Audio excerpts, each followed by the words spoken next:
Hey everyone, this is Wintercode, and today we're going to look at how to detect if a Uniswap liquidity pool was actually created by Uniswap or if it was created by somebody outside of Uniswap. So let's start with a very popular ERC20 token that you would see traded on Uniswap. We're going to look at Chainlink. And what I want to do in this video is just show you kind of the tools that I use when I'm inspecting tokens or a contract or a liquidity pool, so that you can use them too to stay safe out there. So I'm going to look at Chainlink here, and the first thing that I'm going to do is just go to CoinMarketCap because I just want to get some information about this token. So I'm going to copy here its address on Ethereum and paste it here. Pasted it twice, paste it here. And now I can see a little bit about this token, Link being an ERC20. I can see that the contract itself was created here by this Chainlink deployer smart contract at this transaction hash. About this is I can copy this hash and I can use a tool called Falcon. I can paste it, again, the transaction hash itself, and I can see information about what the input data was, any funds that may have moved around, what the gas usage was, what the state changes were. Sometimes you get a nice graph showing you like which on-chain entities it interacted with.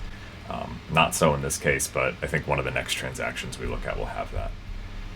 I'm going to come over here under search. I'm going to paste the Chainlink token address, and then I'm going to look through here until I find the 1v2 liquidity pool that pairs Chainlink with wrapped Ether. You'll notice there's a lot of different liquidity pools for Uniswap v3. That has to do, I believe, with how I think you can have different pools for different ticks of liquidity provision, but in v2 you should always have one pool per token pair, in this case Link and wrapped Ether.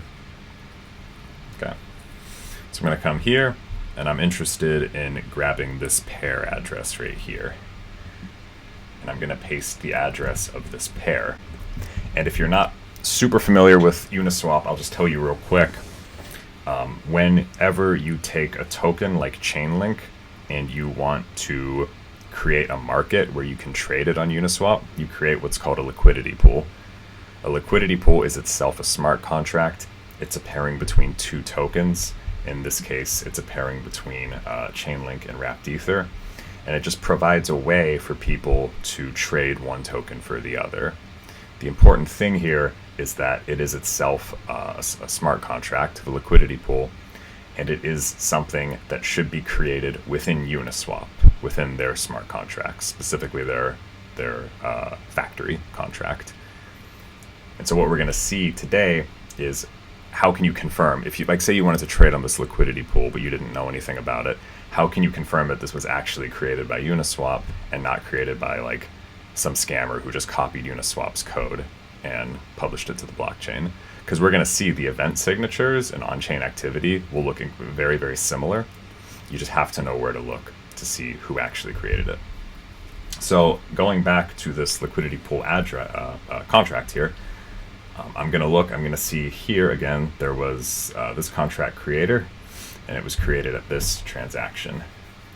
So if we grab this transaction hash and we go back over to Falcon and we paste it here,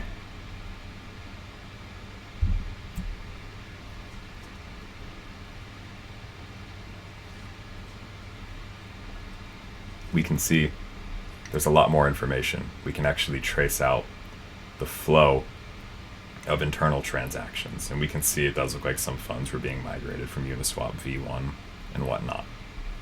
But we want to see something with this address right here, this 5C69BE, because this is the address of the factory which Uniswap v2 uses to automatically create all of its liquidity pools. And when you create a liquidity pool in Uniswap using this factory, it's like an official Uniswap pool, if that makes any sense. It'll show up when you go through Uniswap's UI and you try to find a liquidity pool to trade on. So if we go to internal transactions, yeah, we can see right here that coming from 5C69, there's a create create is the EVM opcode for creating a new contract, and we can see it's calling a create to A210, which is the address of the liquidity pool. So we can confirm just kind of by looking at these internal transactions that this liquidity pool was actually created by the official Uniswap factory. So this is a legitimate liquidity pool. If you look at logs too, when a pool is created, you should see an event log from Uniswap called pair created.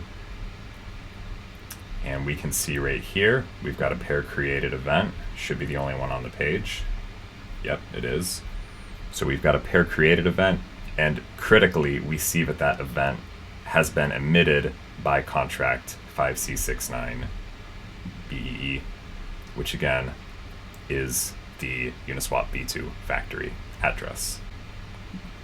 And if we dug around a little bit here in Falcon, we probably see it under state changes.